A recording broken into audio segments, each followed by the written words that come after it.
Friends అందరికీ నమస్కారం.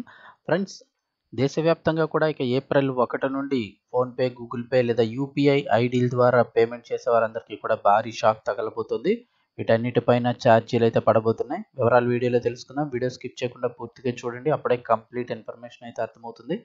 అలాగే ఇంకా ఎవరైనా మన ఛానల్ సబ్స్క్రైబ్ చేసుకోకపోతే వెంటనే సబ్స్క్రైబ్ చేసుకోండి. ప్రభుత్వం నుంచి వచ్చే ముఖ్యమైన అప్డేట్స్ అన్ని మిస్ కాకుండా మీకు ముందుగానే తెలియజేయడం జరుగుతుంది. అలాగే వీడియోని ఒక లైక్ చేశారంటే మరింత మందికి సమాచారం చేరుతుంది. ఇంక వివరాల్లోకి వెళ్ళిపోదాం. జేబుకు చిల్లు, ఇకపై యూపీఐ చెల్లింపులపై ఛార్జీలు వసూలు. వివరాలు చూస్తే యూపీఐ అనేది భారతదేశంలో రియల్ టైం చెల్లింపు వ్యవస్థ. ఇది మొబైల్ ఫోన్ ఉపయోగించి బ్యాంకు ఖాతాల మధ్య డబ్బును తక్షణమే బదిలీ చేయడానికి అనుమతినిస్తుంది. దీనినే national payments corporation of India అభివృద్ధి చేసింది. యూపీఐ లావాదేవీలు తక్షణమే జరుగుతాయి. అయితే ఇప్పటి వరకు ఫ్రీగా ఈ సేవలు అయితే అందించడం జరిగింది.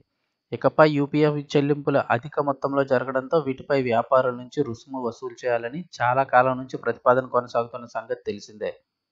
అందువల్ల త్వరలోనే రూపే డెబిట్ కార్డులు అలాగే యూపీఐ లావాదేవీలపై వ్యాపారుల నుంచి ఛార్జీలు వసూలు చేసే ఆలోచన ఉందని ప్రచారం జరుగుతోంది. ప్రస్తుతం ఈ అంశాన్ని ప్రభుత్వం కూడా పరిశీలిస్తోంది. ఒకవేళ ఇదే జరిగితే యూపీఐ చెల్లింపులు కూడా ఉచితం కాదనే విషయాన్ని గమనించాల్సి ఉంటుంది. ప్రస్తుతానికి ఈ ఛార్జీలు వినియోగదారులపై నేరుగా ప్రభావం చూపే అవకాశాలు తక్కువగా ఉన్నాయి. అయితే వ్యాపారులు లావాదేవీలపై ఛార్జీలు చెల్లించాల్సి వస్తే అది వినియోగదారులపై పరోక్షంగా ప్రభావం చూపవచ్చు. 2022కు ముందు యూపీఐ లావాదేవీలకు వ్యాపారులు బ్యాంకులకు ఎండీఆర్ ఛార్జీలు చెల్లించేవారు. అయితే 2022లో కేంద్ర ప్రభుత్వం ఈ ఛార్జీలను తొలగించింది. ప్రస్తుతానికి మళ్ళీ ఈ ఛార్జీలు తిరిగి విధించే ఆలోచనలో ఉంది ప్రభుత్వం. ప్రభుత్వ మద్దతు తగ్గడం వల్ల యూపీఐ యాప్లు నష్టాన్ని పూడ్చుకునే పనిలో పడ్డాయి. అందువల్ల యూపీఐ ఎవరైతే ఫోన్‌పే, గూగుల్ పే లాంటి యూపీఐ వాడుతూ ఉన్నారో యూజర్ల నుంచి అంటే మన నుంచి కన్వీనియన్స్ ఛార్జీలు వసూలు చేయడం ప్రారంభించాయి. నేరుగా బ్యాంకు ఖాతాలకు లింక్ చేయబడిన యూపీఐ లావాదేవీలకు మాత్రమే ప్రస్తుతం ఛార్జీలు అయితే లేవు.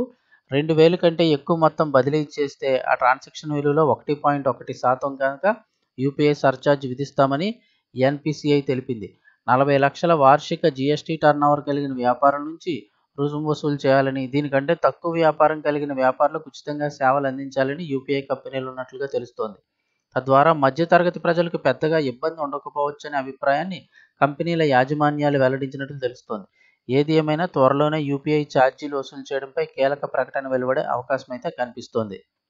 ఇప్పటికే మనందరికీ తెలుసు రీఛార్జీలపై అయితే కనుక కన్వీనియన్స్ ఫీజు కింద ₹2-3 అయితే వసూలు చేస్తున్నాయి.